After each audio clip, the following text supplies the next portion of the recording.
Alrighty, so today we are looking at chapter 4 of the BCS manual. We're going to be going through how to talk about like effective goal setting. So this is kind of a fun lesson. I love talking about goal setting. It's one of my favorite tools to help my clients. There's going to be a lot of different types of goals that we're going to talk about and break down and stuff. I got a really fun video to watch with you guys. Yeah, this is like I said, this is one of my favorite tools. So today is where we're having a little bit of a tone shift in the class. This is where we're going to really start diving into actually how to use different techniques and different tools and things like that to help certain clients. Not everybody is going to be I mean, goal setting is pretty universal. I mean, honestly, like when it comes down to it, goal setting is probably the most universal out of all of the tools that you're going to be using with your clients. This is one that really does kind of apply to everybody, but I want you to think of like all of these, the next following days, like today and Monday and next week and stuff. I want you to think of them as like different things that you can use. You don't necessarily have to try to do every single technique with every single client. That would be like, if you were designing a workout where you're like, here's every exercise I know in my brain, we've got to do all of them, like that would be kind of inappropriate because like some exercises aren't going to work very well with certain people. Same thing's true with these techniques. Goal setting, though, is a great one to start with because like, honestly, it really does kind of, I mean, honestly, this is a pretty universal one. I think that everybody can have goals. Not everybody is so great at like writing them down and being super specific about them, but that's where we come in. So I do want to start showing these like NASM videos. These are a little less engaging than some of the other videos that I show you guys, but they are actually made by NASM, and I'm supposed to show them during the classes, but like usually I wait until today to really start diving into them. So let's go ahead. Ooh, what happened there? Let's go ahead and watch this first one here. He's really just going to kind of give you an introduction, kind of similar to how I just did. But this is designed to be sort of helpful materials that come along with things. Oh, and then I need to share my sound. All right, here we go.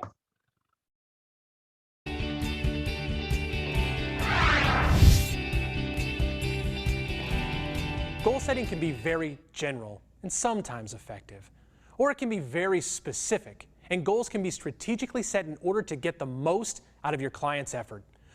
Goal setting is arguably one of the most important components in getting clients results.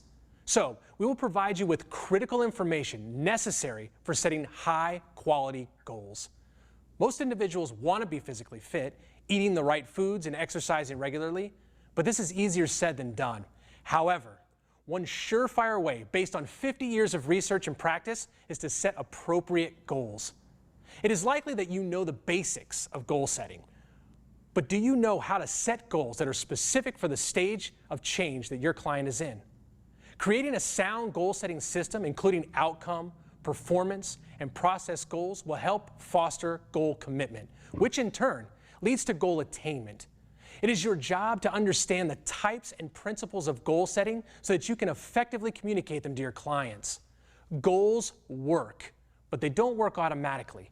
You can make the best use of them in practice by following the principles research has supported, those that are contained in this section on goal setting.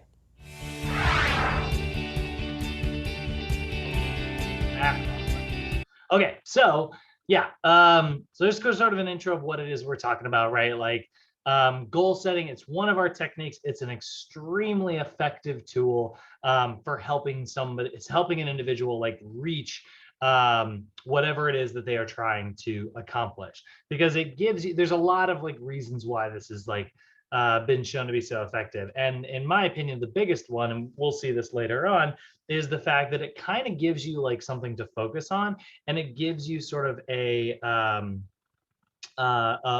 central like point of focus, right? Like when you set like a specific goal and you have it written down, now there's this thing that you can actually sort of like target for, and sort of aim for. And so that's really what we're going to be talking about. So a goal, by definition, is something an individual is trying to accomplish. It's the object, it's the aim of their attention, the aim of their actions. And ideally, we like our goals to be objectively measurable. Now, they don't always have to be objectively measurable. Like, remember, objectively measurable means that it's usually like number based. Not every goal has to be number based, it doesn't always have to be like an object, but it should be somehow like measurable, right? Like there should be like some way for you to know whether or not you are making progress. Those are going to be the strongest types of goals. So when we're looking at this, we're going to see three major categories here, right? And so the three major categories of goals that we're going to see are outcome-oriented goals or outcome goals. These are goals that are usually related to the idea of like winning or losing. Typically, outcome goals are against like some type of an opponent, right? So for instance, like if you're like, I want to come in first at the Boston Marathon, right? That's an outcome oriented goal. Or if it's like, I want to run a mile faster than my gym partner, right? That's an outcome oriented goal. Like you want to be the fastest person in a group exercise class. Great. Yeah, there's an outcome goal. You want to win or lose, right? That's typically what an outcome goal is. And we like outcome goals. Outcome goals are actually fine, when you have like a specific outcome in mind and you are trying to achieve that, cool. Actually, I'm a big fan of that. However, one of the pitfalls of outcome goals is that, you don't necessarily have 100% of the control over that goal because like someone else is also trying to achieve something. So like, you have no say over their performance. So that's where it's like a slightly different thing there. But then we also have performance goals, and performance goals are related to personal achievement. So rather than, you trying to like defeat an opponent or something like that, rather than trying to win or lose, the end product is usually expressed in terms of like personal achievement, right? So this is like, instead of coming in first at the Boston Marathon, it's like, I want to achieve my best personal time on the Boston Marathon, or rather than run a mile faster than your gym partner, I want to run my fastest mile, right? So like you are tracking your progress and you are seeing that improve like over, a specific like amount of time. Like this is one of the reasons why I always tell you guys, it is so effective to keep like a workout journal, because like you can put little notes to yourself and be like, hey, like this is the heaviest we've ever gone, or this is the most reps we've ever done, or this is the fastest we've ever done this. Like keeping track of those kind of things is a great way for you to sort of track your improvements. And so if you had the goal of like, like where it all starts, like all of us, like a lot of guys, for instance, like I remember like a lot of high school guys in particular, it's like the first milestone is that 135 bench.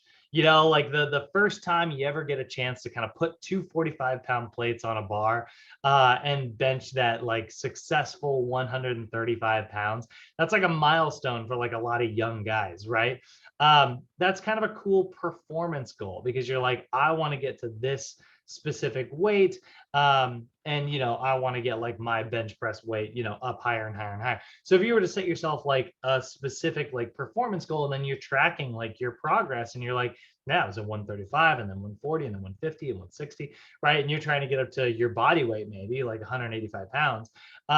Yeah, that's a specific like performance related goal. And then we've got process goals. Process goals are also a really effective tool in your tool belt.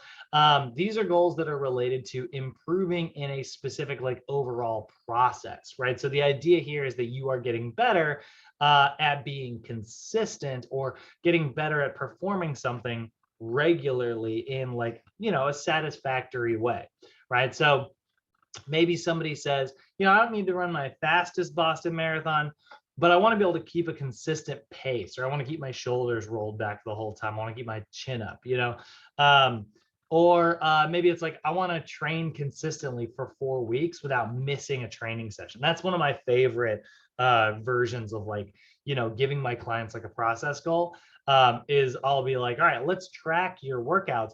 and let's see if like we can get consistent about like, getting your habits down. I just downloaded actually this really cool habit tracker on my phone. And it's awesome. It has the ability to kind of set up alerts, and it just sends you like a really simple yes or no prompt every single day at whatever time you set your alarm for. And it's like, hey, did you do this thing? And you say yes or no. And then you can actually look at the calendar and see like your progress, right? Whether or not that's like climbing or if it's declining, what your accuracy sort of percentage is there. And I think that's a really kind of fun way to go about it. That's a good way to sort of track like a process goal. If you're trying to like go for consistency, for instance, or maybe it's even just like sometimes like I'll have process goals with my clients where I'm like, hey, I want you to just think of like a couple positive things on the way to the gym. Like, what do you love about working out? I want you to like, how often are you even just like taking the second to like think about those really positive, awesome things that are in your life while you're in like a gym session. Sometimes like a process goal can just be a little bit mental. It can be a little bit of just like thinking happy thoughts and like being a more optimistic person. That can have a really, really positive effect on people sometimes. So which one's the best? It doesn't really work that way. All three of these are really, really good. And so having a blend of them is a really like, a great way to go about like setting like a goal, like a series of goals, right? So maybe like your outcome goal is like, I want to, I want to earn, let's say like a specific outcome. It doesn't necessarily always have to be like against an individual person, but like, let's say like like an example for me, right? Like an outcome goal that I have that is also like a long-term goal. And we're going to look at long-term versus short-term here in a moment. When we look at like a long-term goal that I have, I want to have 10 rental properties that are earning me like at least $1,000 a month in rent, before I retire, right? Ideally, I'd like to do this before I'm 45. We'll see if that happens, but that's like a goal of mine, is to like have these like different properties. So there's my outcome goal. And then performance goals, that's related to like personal achievement. And so I am tracking through my spending through this app called mint.com, and that allows me to sort of like track things regularly and see like, how well am I saving money. I need to save a certain amount of money in order to make this happen, and I need to be consistent about saving that money. And so performance wise, I'm tracking like every month, how much money did I save, how much money was I able to put away, did it grow, did it get a little bit larger every single month? Ideally it did. And then like a process goal is related to just like improving in the overall process. And so, I like to, one of the habits that I have that I'm checking, I'm trying to be a little bit more conscious about like how I spend money. And so like process goals wise, one of the things I like to do is just make sure, and this is the reason why I'm sharing this with you guys, because it keeps me accountable, is that I check my finances regularly. I'm looking on mint.com at least every day, and I'm checking my finances, I'm tracking my spending every single day to make sure that I'm not like going over my budget and things like that. So like I've got an outcome goal, which is to have a certain amount of money saved, a performance goal, which is like related to putting a certain amount of money away consistently, and then a process goal, which is like continuing to check on things consistently, right? And so like having a blend of those are all going to lead, they're all going to kind of feed into each other and have like really, really positive benefits. And this could absolutely be related to the world of working out as well. You could look at an outcome goal of like, I want to be able to barbell squat, twice my body weight, right? And then a performance goal is like, all right, well, that means that on the way in the next 6 months, I need to be able to hit, this many repetitions at this weight as well. And then like a process goal is like, how often am I going to the gym? I want to commit to going to the gym at bare minimum of like 4 days per week, right? And so those are sort of 3 different types of goals that you can help your clients implement. All of them are going to be very effective. They're all going to kind of help in sort of different ways there, right? By the way, freaking speaking of like spending, just totally taking a second sidetrack from class. Yesterday, I did notice that like I was like, man, like my spending is totally out of control this month. What is going on? And I looked at my freaking account, and it sure enough, like someone has been buying stuff on my Amazon, and I'm missing like $515 or something. And I was like, oh. I knew it. Like I knew I wasn't that. I knew I wasn't screwing up my budget that bad this week. So I had like an hour-long conversation with Bank of America yesterday, and they're gonna refund it all. But I was like, God dang it. So anyway, that happened last night after class. Here's the thing. When it comes to the effectiveness of goal setting, we know that goal setting is a really effective tool. Like I said, this is the most universal out of all the stuff that we're going to be talking about in this sort of overall course. Like we're going to get into behavior therapy on Monday, which I'm so excited about. I love behavior therapy. We're going to get into cognitive behavioral therapy on Tuesday. That's really, really fun as well. In terms of all these different tools, goal setting is the one that's probably the most universal. It really has been shown to just be a super effective tool. And here's the fun thing about it. Goals have actually been shown to be more effective when the goal is challenging. Challenging goals actually lead to higher levels of performance. So if you guys ever get a chance, check out this book. Actually, check out, there's actually two books that I'm a really big fan of. They're both written by the same guy. God dang, it's doing the thing. Hold on. They're both written by, really? Did that not work?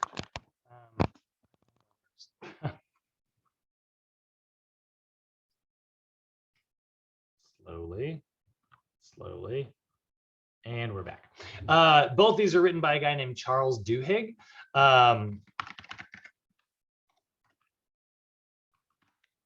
He is a New York Times.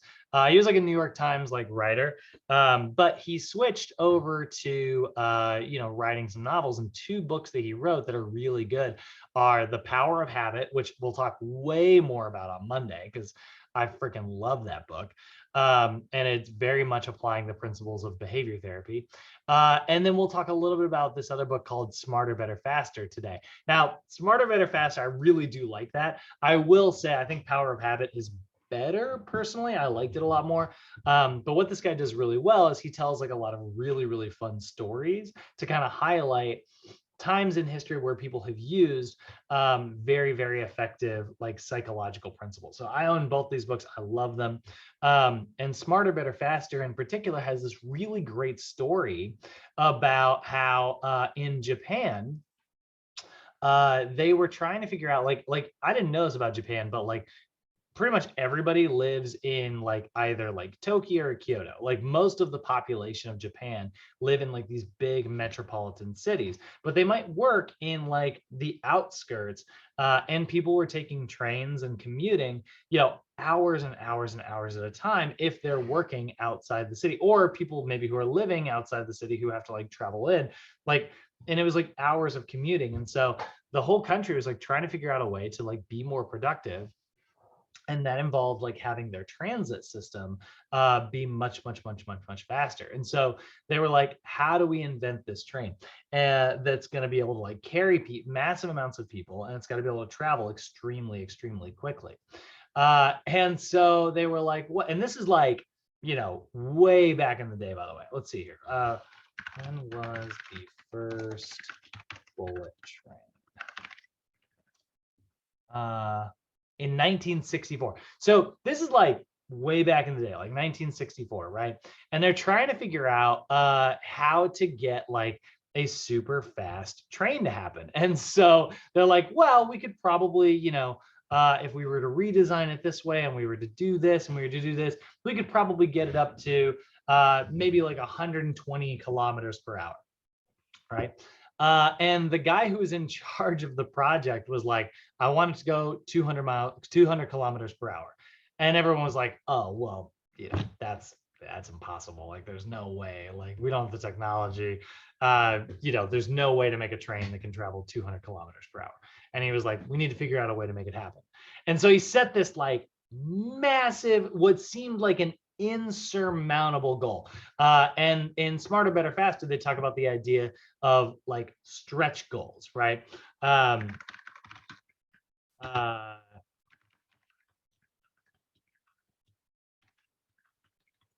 So they talk about like this really fun idea of stretch goals, right? And how like that is a really, really, really effective tool. Now, they create, he wanted 120 miles per hour. Like you want to go over 200 kilometers per hour, right?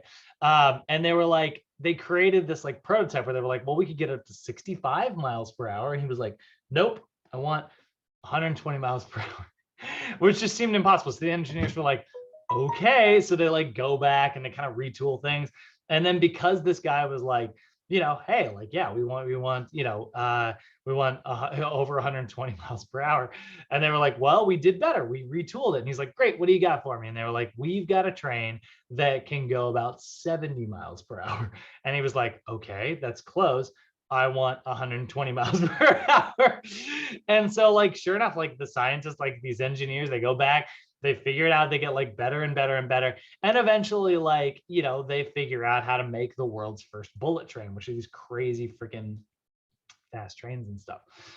And that shows the effectiveness of like stretch goals and stuff. Like stretch goals are a really great way for you to give yourself like a really big goal. Like me, like I said, I have this kind of stretch goal. Like I need to own 10 freaking houses before I'm 45. I don't have that much time, like, that's like a little over a decade for me. That's not a lot of time considering that I own 0 right now.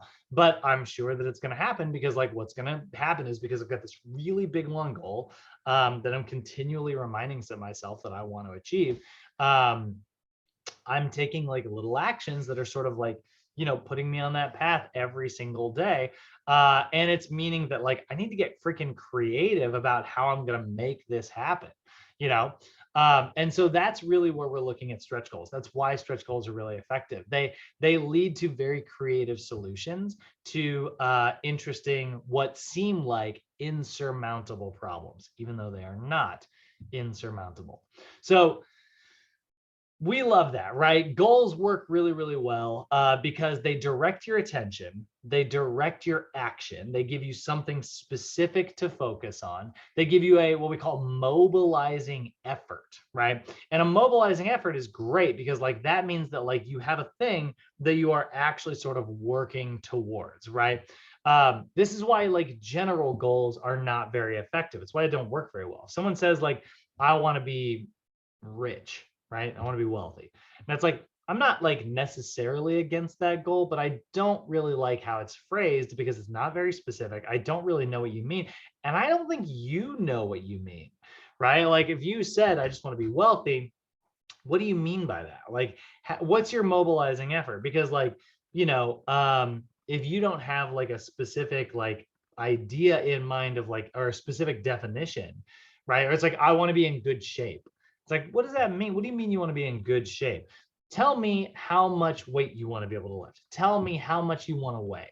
Tell me how fast you want to be able to run a mile. Tell me how high you want to jump. Like when we get very specific about those things, now I've got like a mobilizing effort. If you said, if you're like, I want to be in good shape, and I'm like, I don't really know what that means. What do you mean when you say you're going to be in good shape? It's like, well, I want to be able to run a mile without being winded. I want to be able to jog an entire mile and feel like I could keep going for like another 3. Great. That gives me a mobilizing effort. That gives me like, that draws my attention. It's like, so what you want to focus on is developing your cardio, right? By giving me a specific goal and writing that down and being more specific about it, now I know exactly what it is you actually want to achieve. That tells me what things we need to do in order to get there. With the bullet train engineers, right? They had this big, crazy, wide stretch goal that was very difficult, this challenging goal that is going to lead to higher levels of performance because like it gave them like a mobilizing effort. Their target was, 120 miles per hour. And that's where they were like consistently aiming for. It's like, what's the priority here for this goal? It's like, well, we're going to try to get to 120 miles per hour. And so like, every time they're like, well, let's try this with the train. And they're like, does that help us achieve the goal of 120 miles per hour? And it's like, no, but it would do this. And it's like, well, then we're working on something else right now. Like that's another thing. It's like, it doesn't allow you to get scattered, and that's why we like, specifically like setting actual goals, right? It enhances your persistence as well. If you start to like say, kind of fall off the wagon, having a goal written down, having a specific goal in mind is going to help you get right back on that course.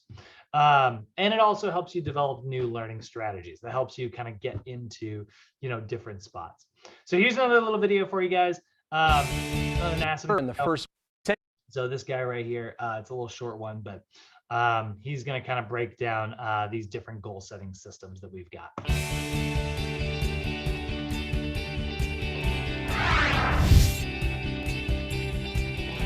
It is important for wellness and fitness professionals to guide their clients in the process of goal development. Many different systems exist for successful goal setting, but most of these have three components: planning and education, setting customized goals, and providing goal evaluation and reevaluation. Planning and education is the first major component of goal setting and should occur in the first meeting between the professional and the client. The professional needs to go on a fact-finding mission through discussion with the client. The professional should use conversation to seek insight into the client's history, interests, and desires that will help in goal development. It becomes the responsibility of the professional to educate the client on the importance of goal setting, how to set effective goals, and the purpose of various types of goals. Both the client and coach should work on drafting first versions of goals after the first session meeting. The next part of goal setting occurs during the second session and should be a collaboration between the fitness professional and the client to review the potential goals and mutually decide on customized goals for the client. While the professional may have the experience and expertise to set goals, it's important for the client to feel a sense of ownership for their goals. Having the client participate in the goal setting process will help with the adherence to the goals that are decided upon. Once goals are in place, the process has been started. The professional and client cannot forget to evaluate and reevaluate the agreed upon goals. So when it comes down to this, we do want to sort of have like a very structured method for going about this process, right? So for instance, like one of the things that we know that we like is combining goal setting with like what we call self-monitoring, aka like journaling, right? It has been shown that like when you write your goals down, they're much more effective. Now, I've had clients literally do this where like, I will have them write their goals in their workout journal. And that way, like, and they may not even necessarily revisit that all the time. In your workout journal, oftentimes what happens is you flip it to the page you're going to and you leave it there. It's not like you close that book cover all the time because it's like a spiral. When was the last time you closed a ring button? And then you get to the very end of it and then, before you ever revisit those pages. But like I've had people put their goal in the front of that book before, and even just like doing a little bit of that, like writing that goal down and putting it on paper gives you that like it's out there in the universe, like it's out there and it exists, and you're like, God, I guess I gotta freaking do it. I don't want to be a liar, So pairing your goals with like food logs and nutrition logs, training journals, things like that, it's a really effective method for yielding more positive results. So lots of the principles that we're going to go over, we want to make sure that we are setting specific and measurable goals. This is one of the reasons why we talk about the SMART goal system so much in your regular NASM textbook.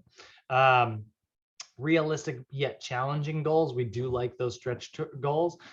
We also like a really good blend of long-term goals and short-term goals.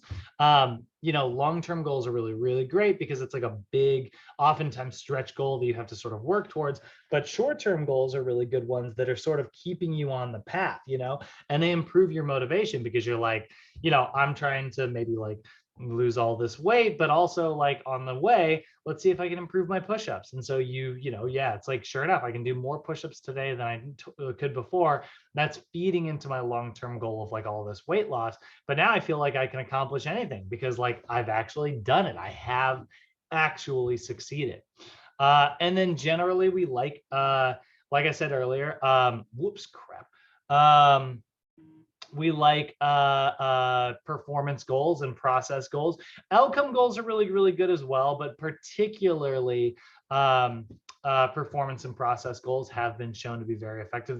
They're the two types of goals that your client has the most control over. Then we, as the trainer, we want to sit down with our client and actually develop a goal commitment. This is oftentimes like one of the reasons why I have my clients write their goals down, put it in writing, sign it, put a signature on there.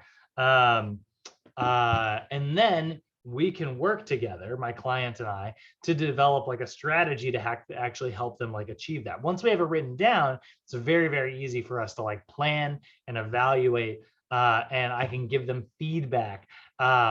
And like develop strategies to help them reach that goal, right? Again, somebody says they want to like lose a massive amount of weight. It's like, all right, well, let's sort of, let's do like a short-term goal. Let's start with like a food log. I want to see what it is you eat right now. Don't feel like you have to adjust anything. We're going to make some adjustments later down the line. And so their short-term goal is to consistently food log, let's say for a week or two, right? And so then like they come back and it's like, hey, did you consistently food log? It's like, yep, I remember to do it every single day. And it's like, awesome, right? Like that is a short-term goal, 1 week's time, right? They successfully did that. And it's like, dude, up top, high five, like you killed it. Like, good job on like, these are really detailed notes. These are a really good job with this. Like, you know, you're on the path. And they feel accomplished. They feel like they're getting there. And they're like, all right. And then we take a look at it and it's like, all right, so what we're seeing right now is that like there's a big lack of food in the morning, and then like you're kind of overeating at night. So rather than make any like specific overt changes to your diet for the next 30 days, let's see if we can just evenly distribute this out a little bit better. You know, let's move these portions around a little bit and see what happens if we get a little bit more food in the morning, a little bit of like, you know, healthy breakfast, have some snacks throughout the day. Let's lay this out a little bit differently. We don't have to change your calorie intake at all or anything like that for right now. Instead, let's just see if we can get to this place where, you know, we're worried about this binge eating process. Let's see if eating small, consistent meals throughout the day helps with that binging, right? It helps with you feeling more full and feeling like you don't necessarily need to eat large amounts of food later on in the day. And if they're like, great, like, then that's like a long-term goal. We can focus on that for the next like 30 days, right? And then 30 days later, we can work on, it's like, all right, well, now let's see if we can start cutting down the sugar. You know, we can change things up. So that's one of the reasons why we really like to like lay things down. It helps us, you know, develop specific strategies. And if my client doesn't like feel like those strategies are going to work, that's okay too. You know, if they're like, you know what, I just don't think I'm ever going to I'm never going to be a breakfast person. And it's like, all right, well, what about like trying like a smoothie in the morning for breakfast instead? You know, like it allows us to sort of work, have a little back and forth, and develop these effective strategies. The other nice thing is when you write a goal down, you can set a specific timeline, and giving yourself a deadline is also going to be a really very important thing. And I'm going to show you a really great video about deadlines here in just a little bit. So specific and measurable goals, right? Goals that are specific and measurable. Now, generally, we're going to summarize this up in like the SMART system. Bay, I know that we've talked about the SMART goal system before in classes that you've been in.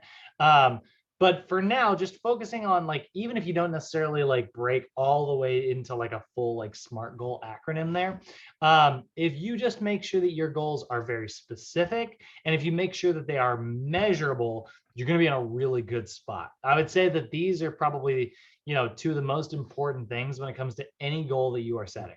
And so what I mean when I say specific, right? Like, again, if somebody says they're like, I want to get fit, right?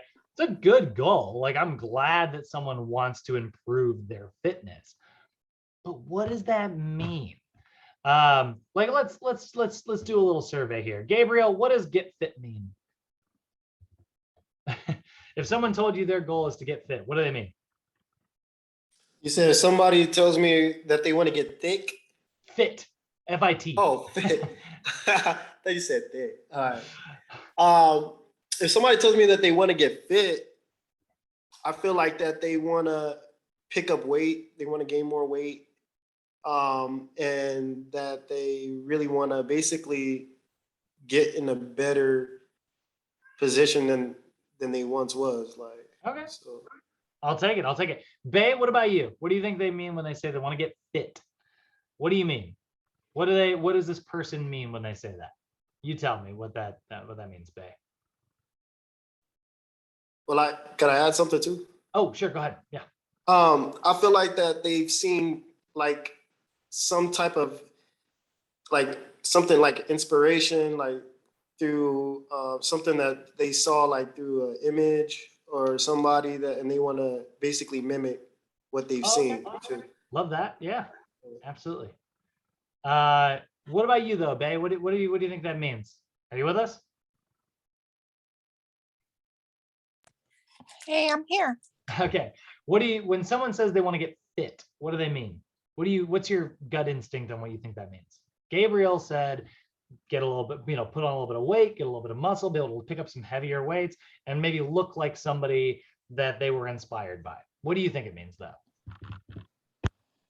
If they want to get thick, I would imagine they want to put in muscle and Sorry, look. not thick. What? Fit, F-I-T.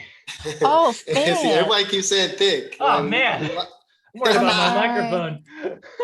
Yeah, no, okay. I You need want to to get adjust fit? I want to imagine being able to run the endurance, having to be fit, lean. That's what I understand. Okay. So to me, sometimes when I hear somebody wants to get fit, I start thinking like, oh, they want to have a heart rate that recovers really quickly after like a run or something. They want to be able to run uninterrupted. They want to be able to lift weights without feeling like they're super winded. They want to have good cholesterol. So like, that's kind of the first things my brain jumps to. So now it's like the three of us all disagree here on like what we mean when someone wants to get fit, right? And here's the thing, all of us are right. All three, we're all right, and maybe this person has like another definition, where they're like, oh, being fit to me means being able to, run faster than, so and so, or have enough energy to play with my kids without feeling like I'm exhausted at the end of the day, right? It's like, okay, everybody's got like a slight different definition here. So this is why like the goal of I want to get in better shape, I want to get fit, maybe it's not the best goal, right? Maybe it's not specific enough. We need to get specific. We need to break it down. Like, so, we've kind of done this by like probing a little bit, right? Like Gabriel, like you kind of got a little bit more. So you're like, well, maybe they want to look like a specific person that they saw on the internet, right? Like, Right. it's like, I want to have, Ryan Reynolds abs, like something like that, or like, I want to be able to like have like a 24-inch, vert or something, like they set like a specific number and it's like, great, now we're getting actually specific about it, right? So if somebody told me they want to get fit, I would ask them questions and be like, what does that mean to you? Right. And they're like, oh, I want to get my cholesterol within normal levels. And it's like, ha. Okay. So we're really like, let's say that instead, rather than say, I want to be fit as your goal. Let's say I want to get my cholesterol to normal healthy ranges. Or like, maybe it's, I want to weigh a specific amount. I want to have a specific body fat percentage. And so it's like, I want to have a body fat percentage of 15%, right? We lay out these specific numbers. And then suddenly our goal is way more specific and there's no interpretation between what we mean. Can you imagine what it would be like if you like had a client who hired you and they're like, I want to get in shape. And then like you start working and you've been working with them for, let's say 6 weeks. And then like you take them back. It's like, all right, let's weigh you today. And it's like their body weight stayed the same. They still weigh 180 pounds, but their body fat percentage dropped by like, let's say 5%, and then you're looking at them, you're like 5% down on the body fat percentage. That means that you put on, this much muscle up top, and they give you kind of like a lackadaisical high five. And they're like, yeah, it's like, what's the deal? And it's like, well, I was hoping to get in better shape. And it's like, you are in better shape. Like you lost 5% body fat, and it's like, yeah, but I weigh the same. Like I'm trying to get to, I got wrestling coming up later on later down the line. I got to get down to 170 pounds. And it's like, there's a very clear miscommunication between like what it is that you wanted and what I thought you wanted. You know, like this is why being specific is so important for us, right? Everybody's going to have like little sort of unique definitions of things in the back of their brain. And so if we can encourage our clients to be more specific about how they write down their goals, there's going to be less room for interpretation for you and for the client. So, you know, rather than say, I want to eat healthy, right? That's not very specific. It's certainly not measurable. I can't slap a number on that. So instead, we might say something like, I want to increase my fruit and vegetable servings from 2 servings a day to 4 servings per day. That's way more specific. That's way more measurable than I want to eat healthier, right? So this is not a bad goal necessarily. I want to eat healthier. I don't hate that goal, but if I were working with someone, I would ask them a series of questions until they get way more specific about it and they tell me what eating healthier means to them, right? And then I can make it measurable, because then as I'm tracking their progress, I can look in their journal and be like, how often did you get 4 servings of vegetables per day? And then we're measuring whether or not we're actually making progress towards that goal. Right? So this is a specific measurable goal versus a general goal. And I don't hate general goals. I think they're a really good starting point, but eventually we want to get to a place where they're specific and measurable. Somebody said they want to exercise more, right? I'm like, okay, more than what? You know, tell me specifically, right? I want to increase the minutes of exercise from 50 to 100 minutes. Okay, great. That's specific. That is totally measurable. I love that, right? So that's what we're looking at, right? We're looking at, setting specific and measurable goals. We also want to make sure that we are setting realistic goals, but that are also challenging. Remember, we like stretch goals, but obviously it shouldn't be, you know, like if you have the goal of like, well, I want to, you know, add 6 inches to my height. It's like, I'm pretty sure you're done growing. I think adding your height is going to be pretty difficult. You know, that's not a very realistic goal for most people. Or it's like, I want to lose 50 pounds next week. And it's like, I don't know if that's going to happen unless you're chopping off your leg, you know? So we do want to set challenging goals, but we do also want to make sure they are realistic. Goals should be challenging, but actually attainable, right? And so this is where we as a fitness professional, you know, are going to have a really big impact on someone's goals. You know, we can sit down and actually like say, okay, like, you know, let's take a look at this and see if this is within the realms of like what is sort of physiologically possible, you know, because people are going to see, they're going to see magazines, you know, let's see here. Us magazine, right? Yeah, you're gonna see stuff like this. Or yeah, let's go Shape magazine. That's right. How I lost 42 pounds, you know, or see this stuff all the freaking time where it's like, you know, 7-day slim down. It's like you can lose weight in 7 days. It's like, really? Like that's a pretty freaking short timeline, you know, or, you know, drop 14 pounds in, you know, a week and a half. And it's like, most of the time, this is not, a lot of times very realistic. Yeah, there's some stories out there and you could lose 14 pounds of weight pretty rapidly, depending on like how much water weight you have stored in your body. But does that mean that you're actually meeting like your actual specific fitness goals? I don't know, maybe not, right? So this is where, yes, we want to help our clients actually set goals that are realistic, you know, challenging, right? So one of the ways that we're going to do this, one other thing that we're also going to do is we're going to also set timelines here. But using what is called the SMART goal system is going to really help you make sure that like a goal is going to be an effective one, right? So when I say a goal is SMART, S-M-A-R-T, this is also, like I said, this is going to be in chapter 17 of your regular textbook. This isn't just in the BCS manual here. But S-M-A-R-T stands for specific, measurable, And then it's going to be attainable or actionable is sometimes what you'll hear people say. Either of those, they sometimes get like swapped around. And then realistic, and then timely. So what that means is like goals that are specific, there's no if, ands, or buts about like what the goal is. So we both have a very clear definition. A measurable goal is something that you can track progress with. An attainable goal or actionable goal is, if you ask yourself like what your goal is, what actions can be taken in order to like reach it, right? Again, being wealthy is not like, I don't know what actions I can take. I guess it involves like having more money, but what actions do I take to actually get there, right? Versus like, I want to have $1 million in the bank. It's like, oh, well, then I know that like specific actions I can take are, putting money aside and saving that money, right? Realistic goals are like, how can it actually be done?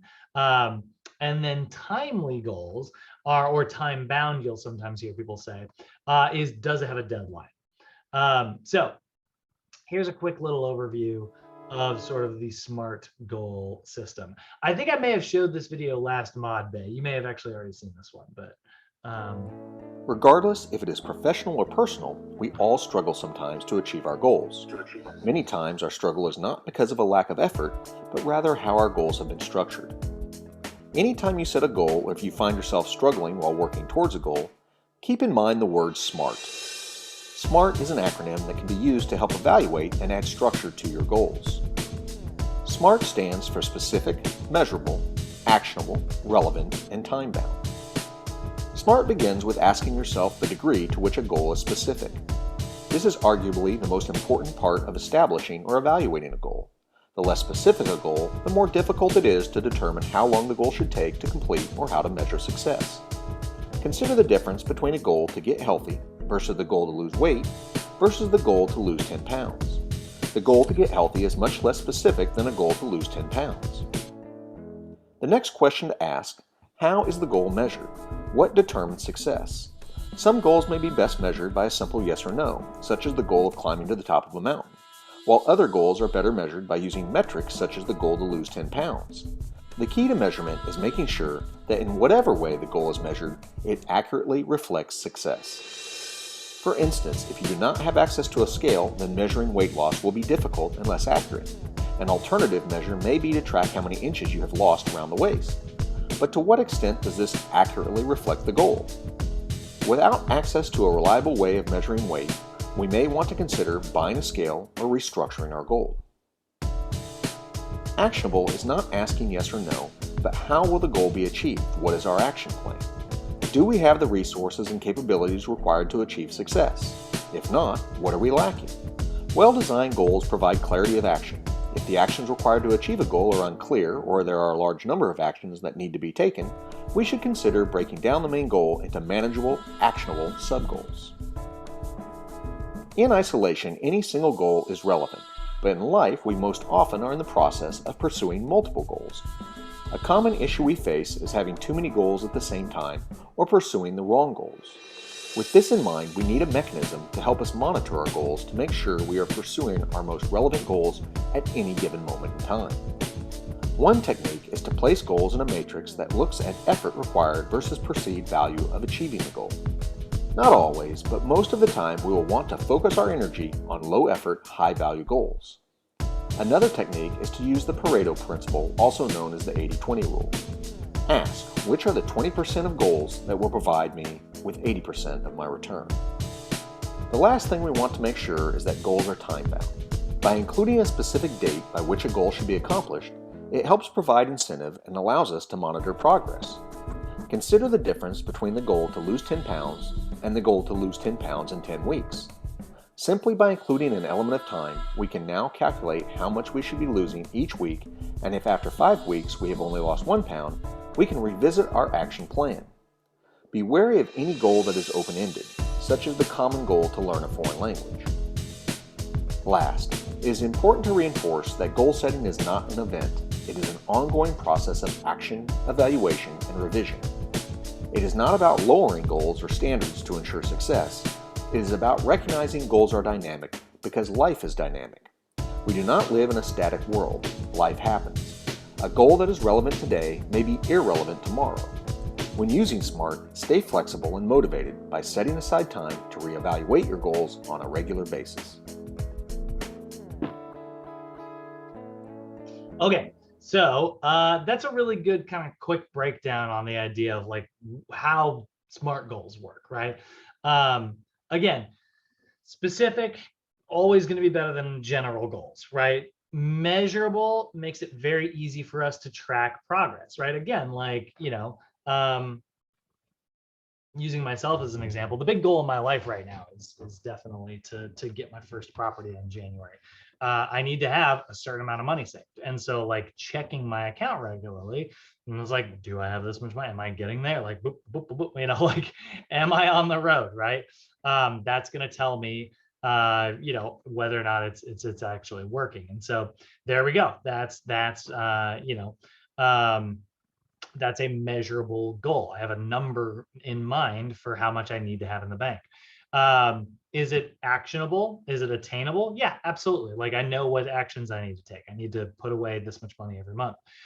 Is it realistic? Can I do that? Budget-wise, it is freaking tight. And it involves like me not spending as much money as possible. But yeah, I think it's realistic. And then what's my deadline? January 15th, that's my deadline. I keep saying January 1st, but it's like no bank's gonna be open on January 1st. But like January 15th, that's like when I want to actually pull the trigger on this. So there we go. That is where, if I'm asking whether or not my goal is SMART, I'm running it across all of these like metrics. Does it meet this like key criteria? Now, that is a really good system. We love the SMART goal system. But another thing that we like to kind of keep in mind, and this is not necessarily an or situation, like make sure that your goal is SMART, or make sure it's like short-term, long-term. This isn't like an if and an or thing. This is an and thing. So one of the things we also like to do, it's sort of separate from the SMART system, is ensuring that we have a really good blend of long-term goals and short-term goals, right? So having a blend here has been shown to be a really effective way to sort of meet these like really big, long, challenging goals. So what a long-term goal does for you, the reason it's so effective, is it gives you like an overall direction to head in. Right? Imagine you were lost in the woods, right? And like generally how to get back to civilization, like what direction it is. You're just going to turn in that direction and be like, all right, this is where I'm going to go. I'm going to head in this general direction. And my goal is to get to, and you see like kind of a big long hill. I want to get up that hill and be able to like, look down the path and see if this is like effective. I want to get to that hill and you get your watch on you by noon, right? Why are you lost in the woods before noon? I don't know, but like your goal is to like get up there. Now you have a good like long direction that you're heading in general, but then you've also got a very small term goal that is going to kind of help you to see, are you going in the right direction, right? And so that's why a blend of this works really well. Long-term goals provide overall direction towards like an end result. So if somebody said like, I want to lose 50 pounds by the end of the year, that's a really good long-term goal, right?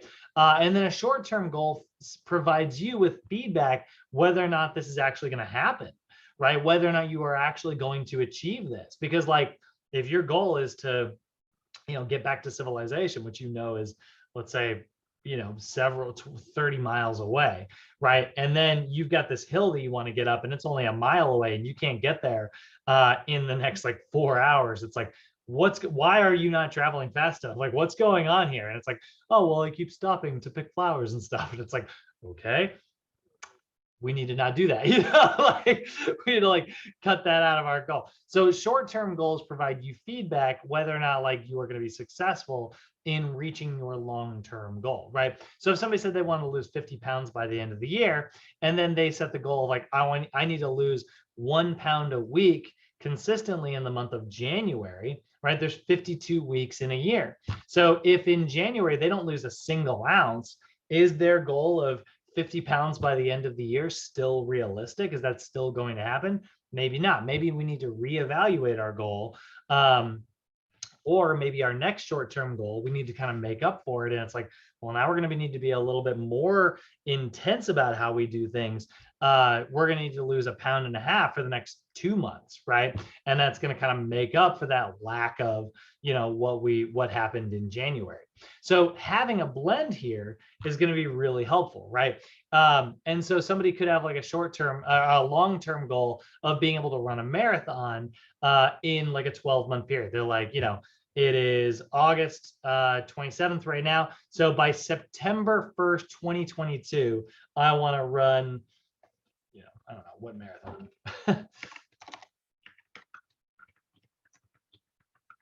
What marathon happens in September?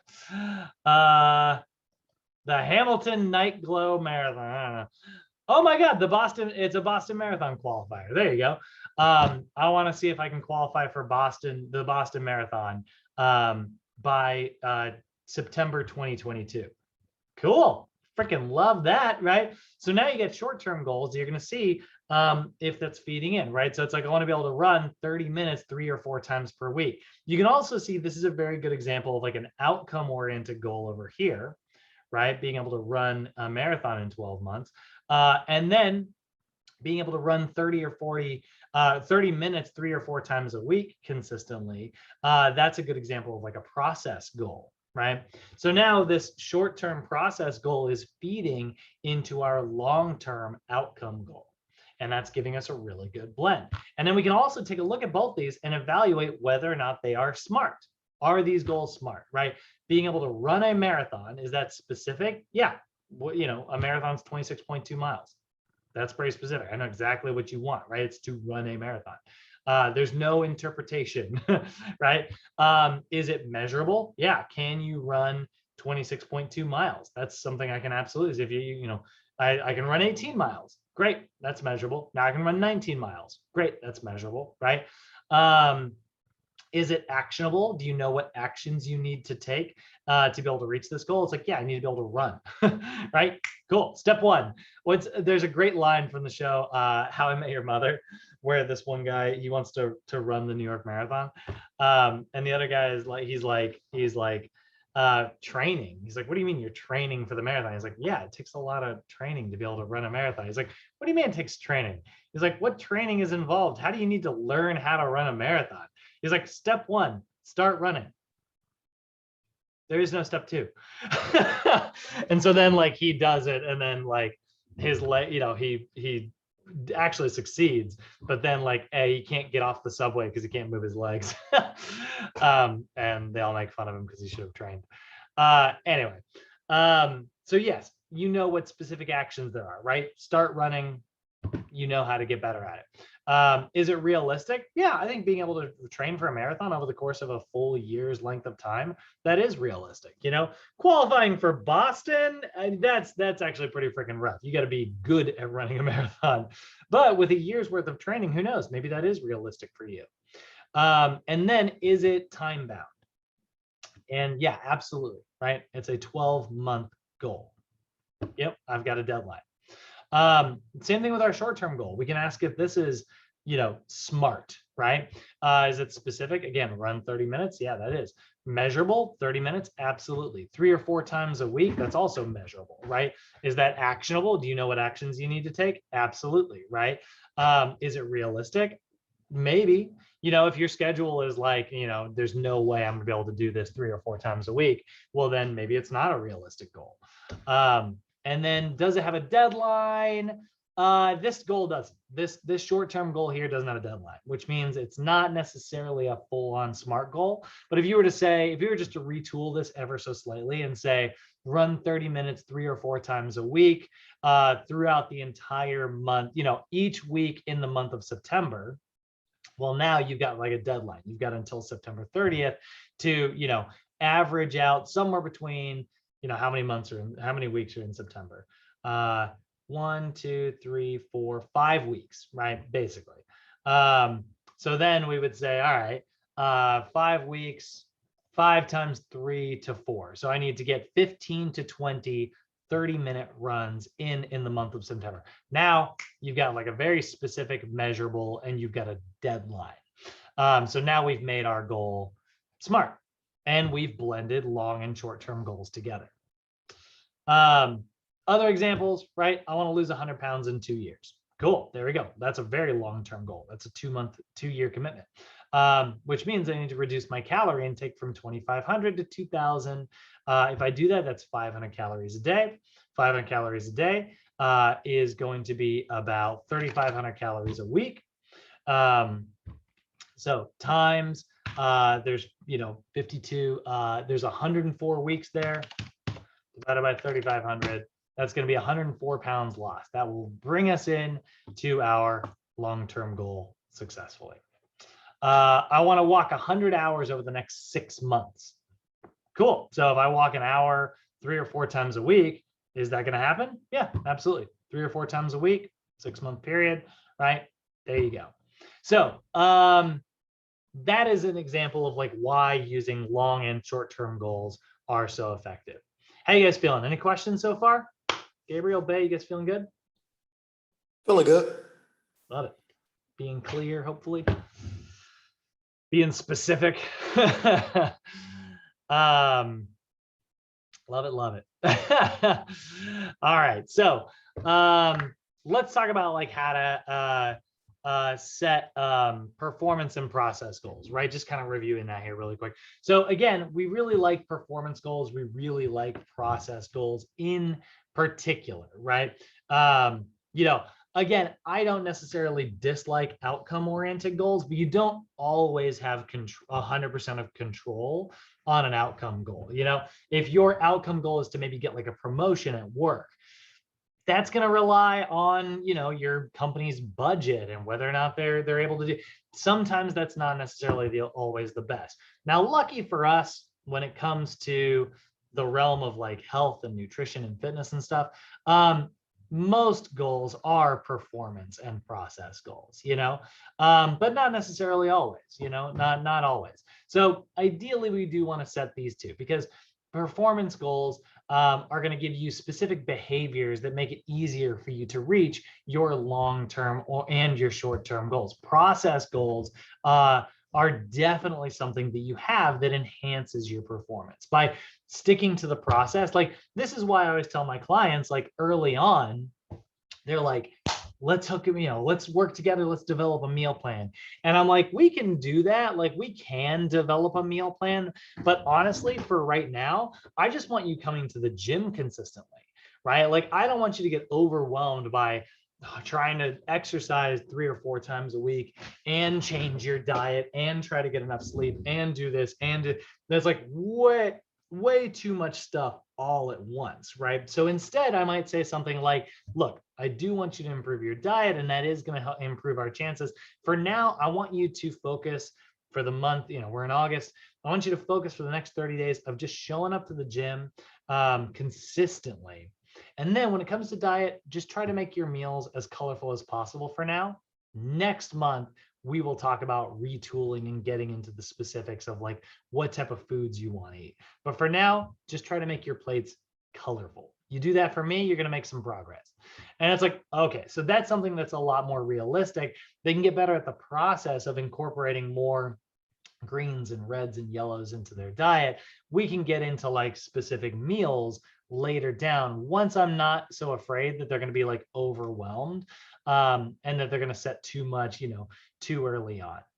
So another thing that you also want to do is you also want to set a goal commitment. Okay.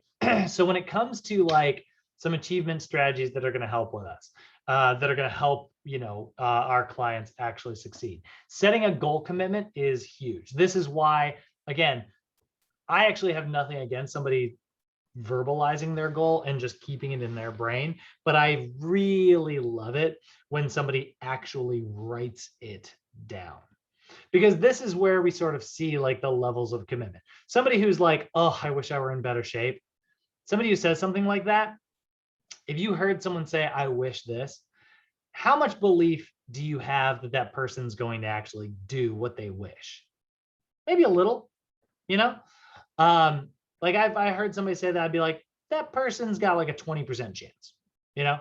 But then if I started hearing them sort of use the term, it's like, oh, I hope that this happens. And it's like, okay, like hoping to me sounds a little bit more committed than someone who like wishes something. Like wishing makes it sound like it's part of your imagination. Hoping makes it kind of sound like it's like, oh, okay, like this is happening in the real world. This is reality, right? So maybe they have a, let's say, 40% chance of success, right? And then they're like, oh, I want to try this. And it's like, oh, they're going to try it, right? They're actually like testing the water, sticking their feet in, right? It's like that person might have like a 60% chance of success. And then if they told me, they're like, I want to do this. I want to actually do this. And it's like, wow, that sounds like you are much more committed. Like, I believe that you are like, you know, more likely to actually do this thing because you're saying you want to do it consistently. You're like, I want to do this. I want to do this. I want to do this. Okay, maybe they have an 80% chance of success. But if somebody sat down with me and they're like, I'm committed to this. I want to do this. I'm firmly committed to this process. This is what my life is centered around and committed to right now. Somebody told me that, I'd be like, you are definitely going to meet your goal.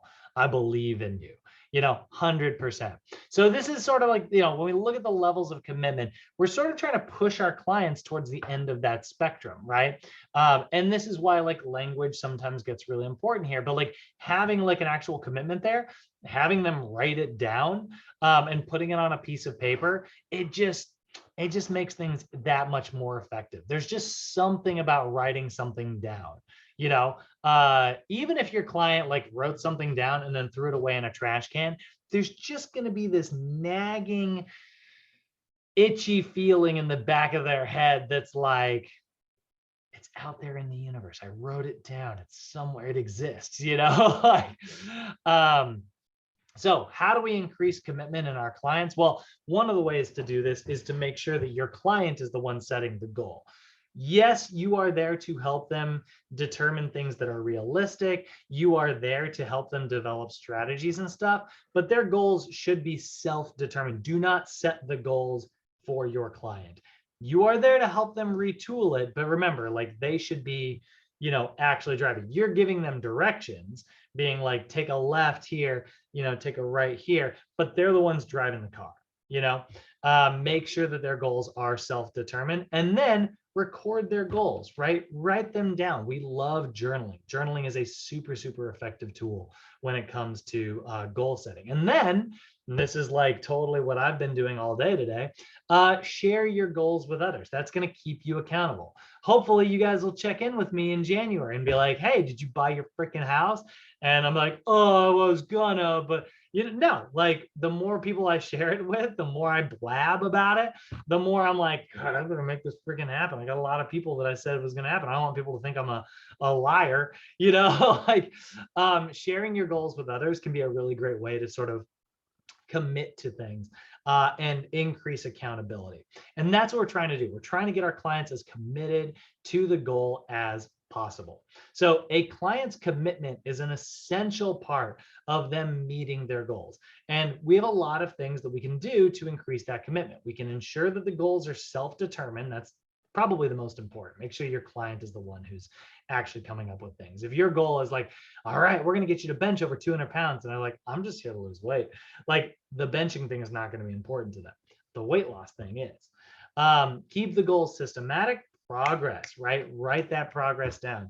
I just told my roommate this morning, I was like, we need to order him an actual workout journal because currently we're keeping track of weights on my phone, but it's like, that's my phone, you know, he doesn't have access to it. You know, he's not going to be as motivated. I want him to see those numbers as they increase over time. And then set a timeline. I'm sorry. Well, and then sorry, we're not there yet. Share your goals with others, right? Make sure you are encouraging your client to share their goals. That's going to increase accountability. Now you are here. You're already one person that they've worked with. They've shared the goal a little bit because like they've been working with you. So you're already going to increase accountability just by existing as their trainer.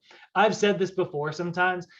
Your clients, sometimes you're gonna have these sessions that are like where your client like rolls into the gym and they're like, oh, they're just like exhausted. And they're like, I'm here for you today. The only reason I got out of bed today is because I knew you were going to be here.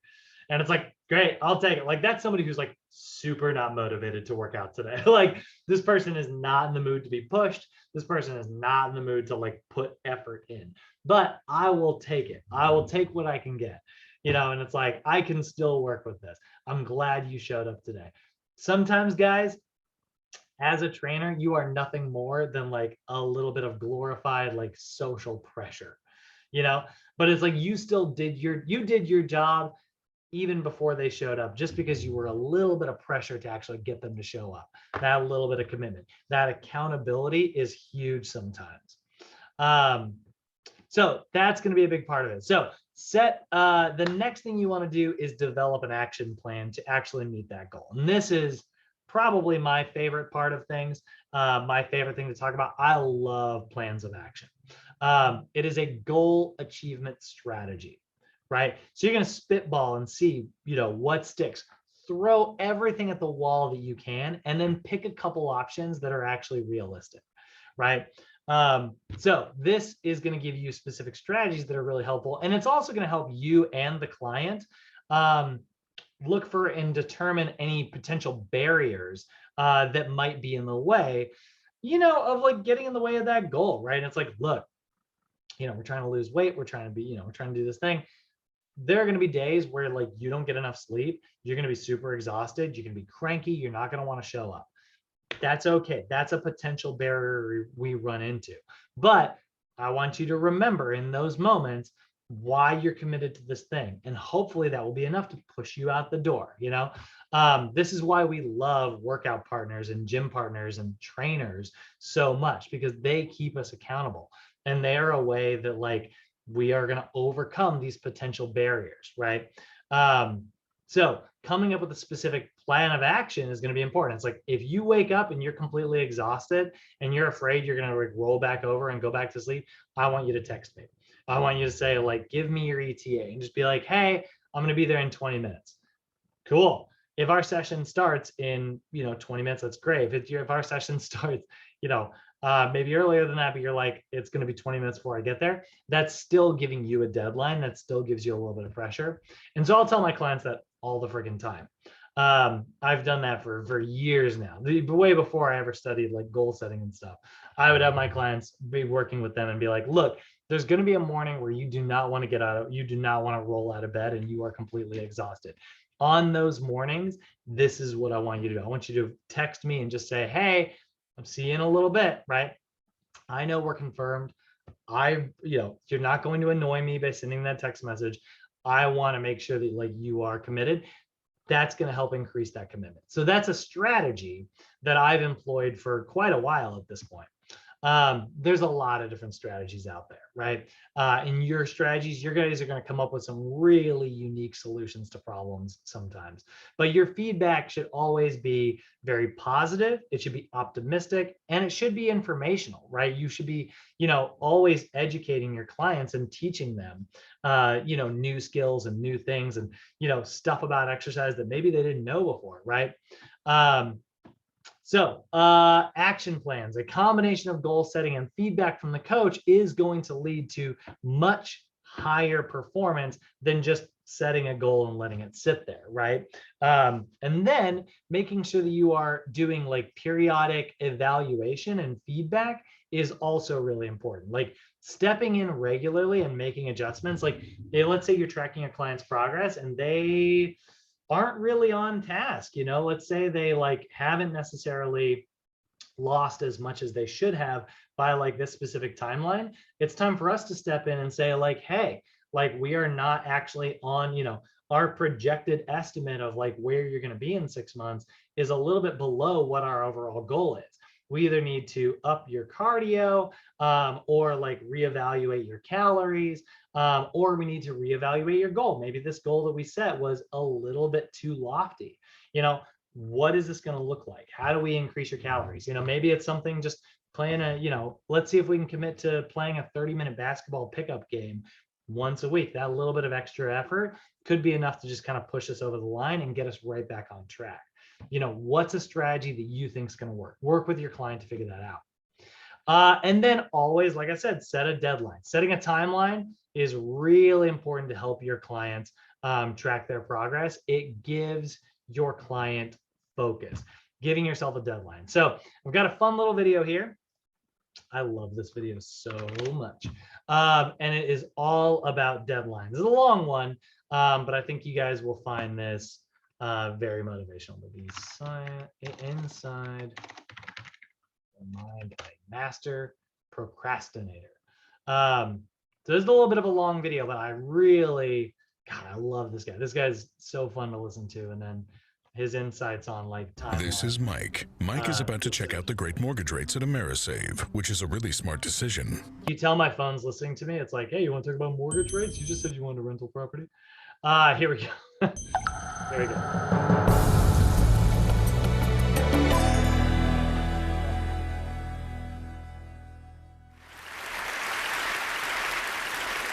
So in college, I was a government major, which means I had to write a lot of papers. Now, when a normal student writes a paper, they might spread the work out a little like this. So, you get started maybe a little slowly, but you get enough done in the first week that with some heavier days later on, everything gets done and things stay civil. And I would want to do that like that.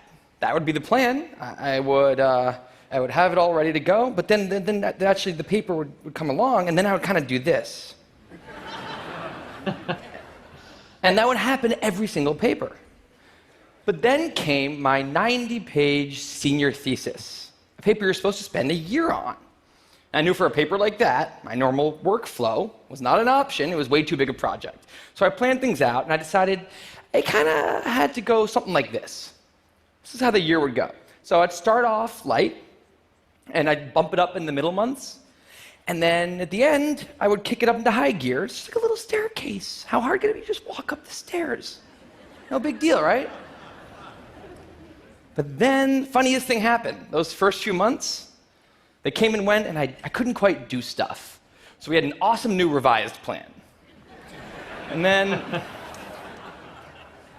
but then those middle months actually went by, and I didn't really write words. And so we were here. And then 2 months turned into 1 month, which turned into 2 weeks. And one day I woke up with 3 days until the deadline, still not having written a word. And so I did the only thing I could. I wrote 90 pages over 72 hours, pulling not one but 2 all-nighters. Humans are not supposed to pull 2 all-nighters. Sprinted across campus, dove in slow motion, and got it in just at the deadline. I thought that was the end of everything. But a week later, I get a call. And it's the school. And they say, is this Tim Urban? And I say, yeah. And they say, we need to talk about your thesis. And I say, okay. And they say, it's the best one we've ever seen.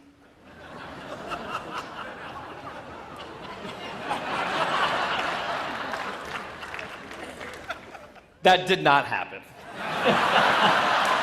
It was a very, very bad thesis. I just wanted to enjoy that one moment when all of you thought, this guy is amazing. No, it was very, very bad. Anyway, today I'm a writer, blogger guy. I write the blog Wait, But Why? And a couple of years ago, I decided to write about procrastination. My behaviors always perplexed the non-procrastinators around me, and I wanted to explain to the non-procrastinators of the world what goes on in the heads of procrastinators and why we are the way we are.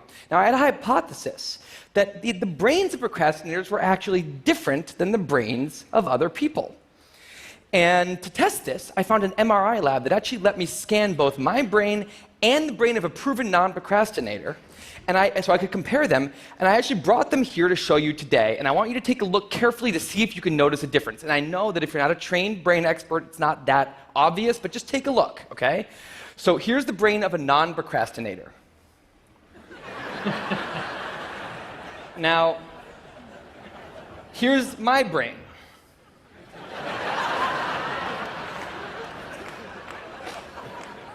There is a difference. both brains have a rational decision maker in them, but the procrastinator's brain also has an instant gratification monkey. Now, what does this mean for the procrastinator? Well, it means everything's fine until this happens. So the rational decision maker will make the rational decision to do something productive, but the monkey doesn't like that plan. So he actually takes the wheel and he says, actually, let's read the entire Wikipedia page of the Nancy Kerrigan-Tanya Harding scandal, because I just remembered that happened. Then we're going to go over to the fridge. We're going to see if there's anything new in there since 10 minutes ago. After that, we're going to go on a YouTube spiral that starts with videos of Richard Feynman talking about magnets and ends much, much later with us watching interviews with Justin Bieber's mom. All of that's going to take a while, so we're not going to really have room on the schedule for any work today. Sorry. Now, what is going on here? The instant gratification monkey does not seem like a guy you want behind the wheel. He lives entirely in the present moment. He has no memory of the past, no knowledge of the future, and he only cares about two things: easy and fun. Now, in the animal world, that works fine. If you're a dog and you spend your whole life doing nothing other than easy and fun things, you're a huge success. And to the monkey, humans are just another animal species. He has to keep well slept, well fed, and propagating into the next generation, which in tribal times might have worked okay. But if you haven't noticed, now we're not in tribal times. We're in an advanced civilization, and the monkey does not know what that is, which is why we have another guy in our brain, the rational decision maker, who gives us the ability to do things no other animal can do. We can visualize the future. We can see the big picture. We can make long-term plans. And he wants to take all of that into account. And he wants to just have us do whatever makes sense to be doing right now. Now, sometimes it makes sense to be doing things that are easy and fun, like when you're having dinner or going to bed or enjoying well-earned leisure time. That's why there's an overlap. Sometimes they agree. But other times, it makes much more sense to be doing things that are harder and less pleasant for the sake of the big picture, and that's when we have a conflict. And for the procrastinator, that conflict tends to end a certain way every time, leaving him spending a lot of time in this orange zone, an easy and fun place that's entirely out of the make sense circle. I call it the dark playground. Now, the dark playground is a place that all of you procrastinators out there know very well. It's where leisure activities happen at times when leisure activities are not supposed to be happening. The fun you have in the dark playground isn't actually fun because it's completely unearned and the air is filled with guilt, dread, anxiety, self-hatred, all those good procrastinator feelings. And the question is, in this situation with the monkey behind the wheel, how does the procrastinator ever get himself over here to this blue zone? A less pleasant place, but where really important things happen? Well, turns out that the procrastinator has a guardian angel, someone who's always looking down on him and watching over him in his darkest moments, someone called the panic monster.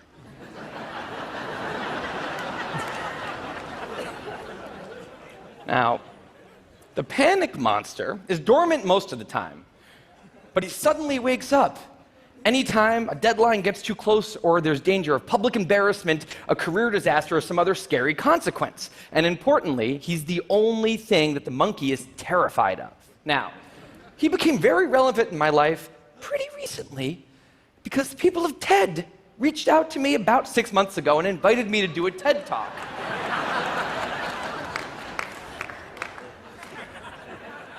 Now, of course, I said yes. It's always been a dream of mine to have done a TED Talk in the past.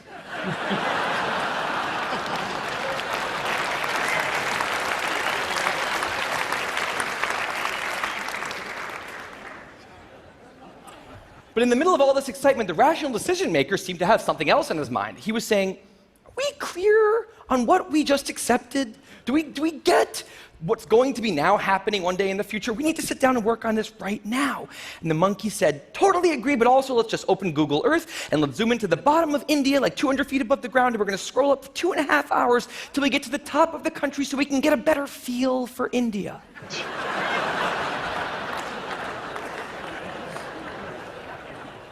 So that's what we did that day. as 6 months turned into 4, and then 2, and then 1, the people of TED decided to release the speakers. And I opened up the website, and there was my face staring right back at me, and guess who woke up? So the panic monster starts losing his mind, and a few seconds later, the whole system's in mayhem.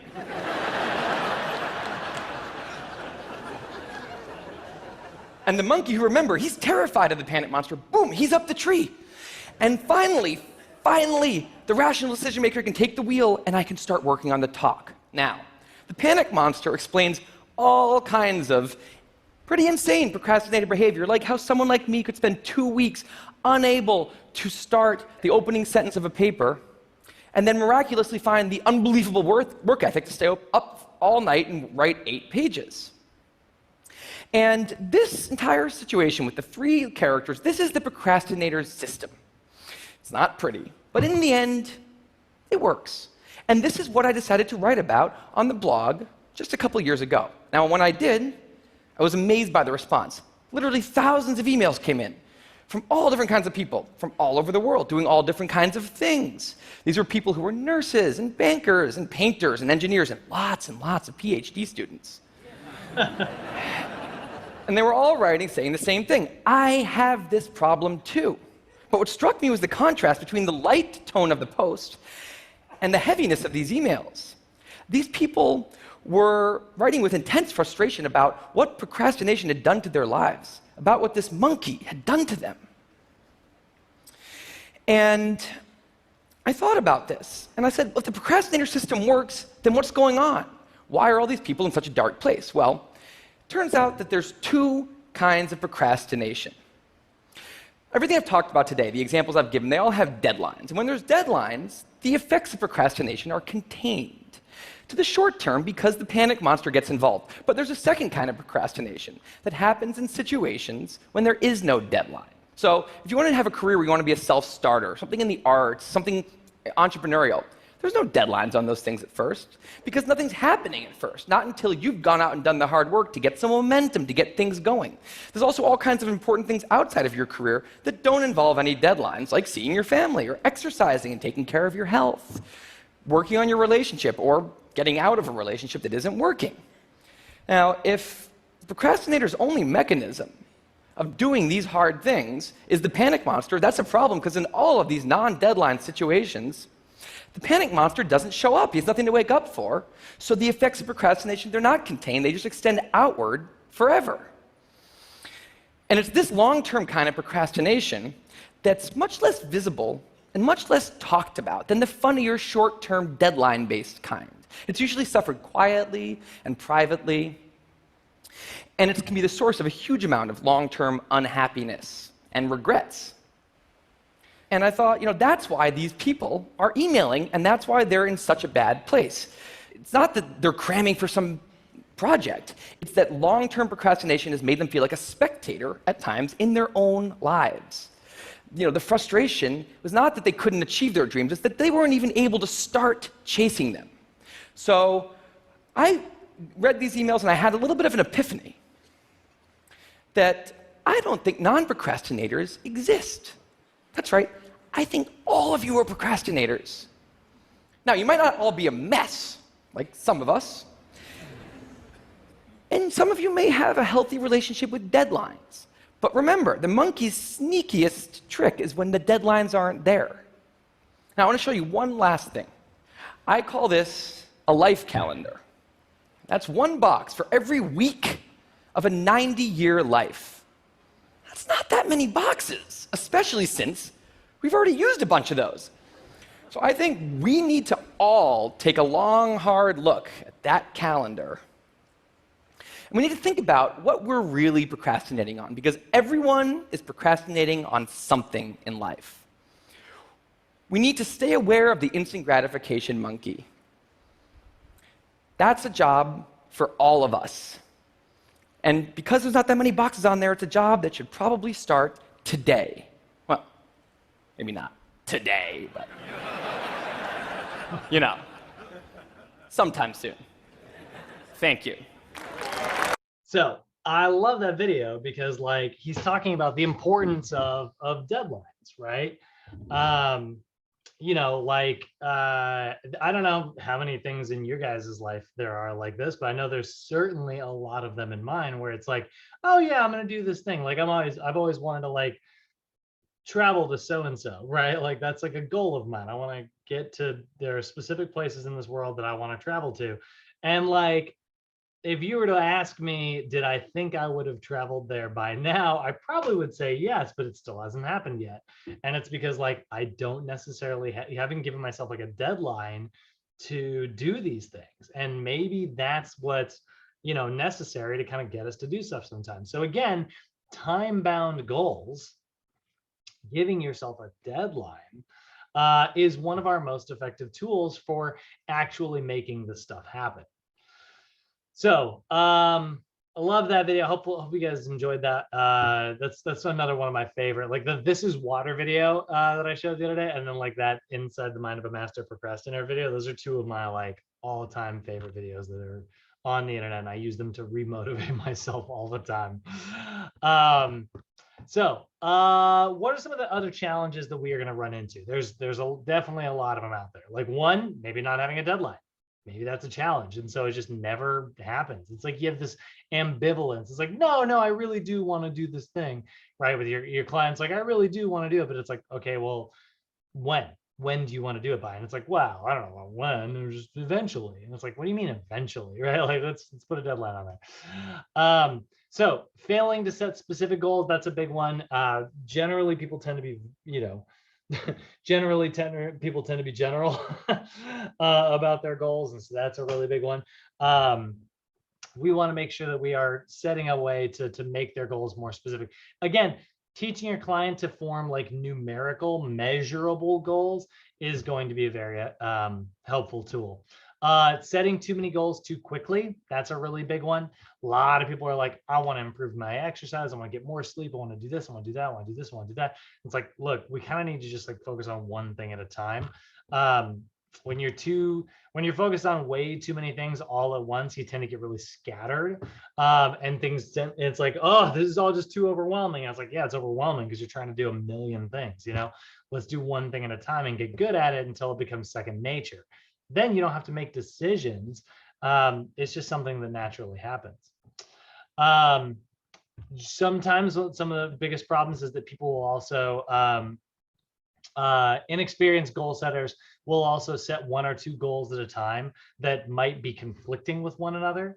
You know, it's like, I want to lose weight and I want to improve my 1 rep max. It's like, ooh, those two things are kind of diametrically opposed. You know, like it kind of takes a calorie surplus to put on muscle. Maybe we'll see some improvements like neurologically, but like, you know, the idea of like improving, you know, getting your squat up to a certain amount of weight while also being on like a cut, that's pretty difficult, right? Only setting long-term goals, that's also like a trap that you can fall into. If you only set if you only set short-term goals, that's a trap that you can fall into. If you only set short-term goals, you can get kind of scattered, and then you're not actually working towards anything on the long run. Also, setting only long-term goals means that, like, you know, you could get halfway through the entire goal process, and all of a sudden, like, you're not actually on the right route. You've misestimated, right? So setting long-term goals only could be a pitfall that you could fall into. Setting only short-term goals, that can also be a pitfall. This is why we like a good blend. So setting only long-term goals could lead to a lack of motivation because there's no deadline, similar to how we saw in the video. And setting only short-term goals can lead to your client getting scattered. So those are some of the most common challenges that you're going to run into. So when it comes to sort of like flowing like a session, right? If we're sitting down with a client and we're sort of working towards this goal setting thing, this is sort of the flow of how we want to do it, right? We want to start by gathering enough information about our client. This is going to be through like a client screening or a client assessment, like we talked about yesterday. Then I'm going to get a really clear idea of what it is that's important to my client, how they think about things, you know, and what they're working towards. Then we want to work on being like, well, what are your actual goals? And then we can help them reevaluate those to make them much more specific, right? And maybe that involves educating them on how to actually set specific goals. And it's like, well, what you've done is you've created a really good goal, but like, let's see if we can make it a little bit more measurable. Let's see if we can give it a deadline, right?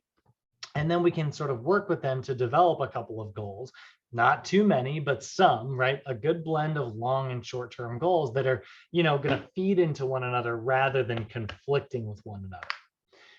Then once we've sort of done that, we're going to kind of review it. We're going to summarize everything up, review our client's goals, review our goals as the trainer, right?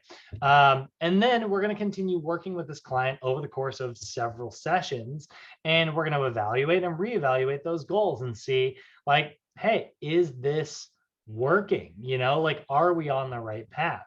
And this is one of the things where like, again, making sure that you are setting goals is a really, really great tool. But like we said yesterday, what's one of our challenges with understanding the stages of change? One of the challenges is understanding that not everybody is ready for every type of change. They might only be ready for, specific types of change. And that's where we need to actually look at the stages of change system and see if we can tie the right type of goals to that. So we want to help our clients set stage appropriate goals. If your client has, let's say, again, we're not going to have that many pre-contemplators. You're going to have pre-contemplators as clients. They're not going to be in the actual gym. So, you're never going to meet these people. But let's just say, for the sake of argument, maybe you're pre-contemplating about something right now. So if you have a pre-contemplator, your goal should not be like, if somebody is like not thinking about exercising regularly, your goal shouldn't be, all right, well, I want you to go to the gym 3 times this week. They're not going to do it because they're not going to be committed. They're not ready for that level of commitment yet. So instead, focus on a goal that might be better, that relates to helping your client become more informed about the pros and cons of whatever healthy lifestyle it is you are trying to get them to eventually achieve. So if you're trying to get them to exercise regularly, try to get them to just understand why that's good. So it's like, here's my goal for you. I want you to do a little bit of research and come up with 3 positive things about exercise. And when we meet next week, we'll talk about it. I want you to come up with 3 things that are, really, really positive when it comes to the realm of exercise. So they're going to come back and they're going to like, I learned that it lowers your cholesterol. I learned that losing weight can lower your blood pressure. And I learned that it can, improve your posture and get aches and pains to go away. Great. Love it. Right. That was a stage appropriate goal. Now, maybe their brain is in the place where they're like, okay, I can sort of see myself, maybe doing this someday. So now they're in the contemplation side of things where they're thinking about it, right? Well, now we want it to be specific to them. So now your next goal would be like, all right, well, this week, I want you to go home and I want you to come up with 3 ways that you think exercising regularly will improve your life specifically, not just about like why exercise is good in general. I want you to tell me how you think your life would be improved if you were a healthier, fitter person. So then they go home and they're like, yeah, sure enough, I think that like my headaches would go away. I get these tension headaches sometimes. I think that I would have more energy throughout the day. And I think that my knees would feel a lot better. All right, those are 3 things that are specific and important to you. Now I've also got more information that's important to my client. And they're starting to really see themselves. It's like, all right, well, now let's start actually preparing. Like how often, what are some places that you think you could actually get to the gym?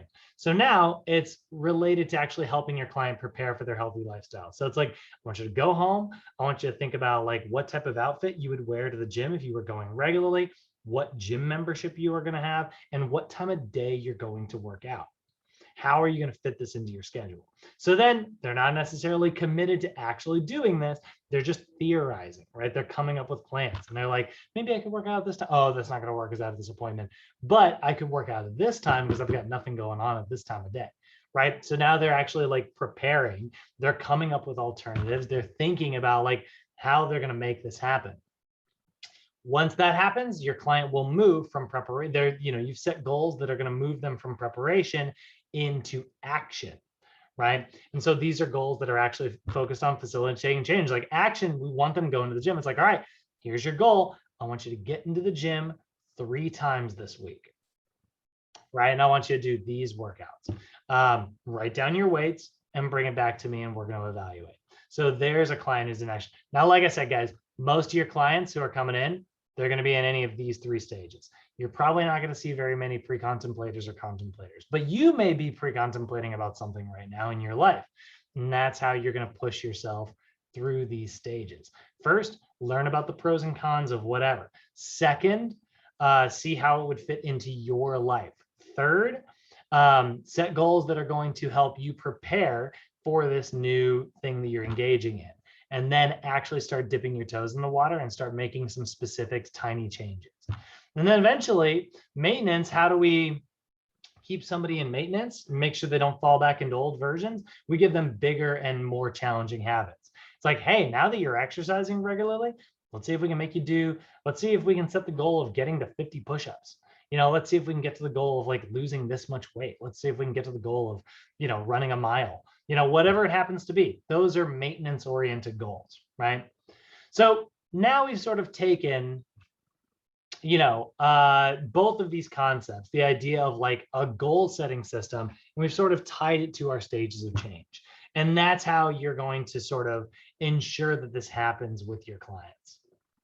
Do you guys have any questions on any of that? Is all that clear? Do you guys see how you can sort of put those 2 concepts together? Yeah, I mean, I'm okay. Yeah, feeling good? I'm okay too. All right, guys. Well, what do you say we let you guys get on to your weekend? Nice, thanks. Have a great weekend. Thank Yeah, you. you too.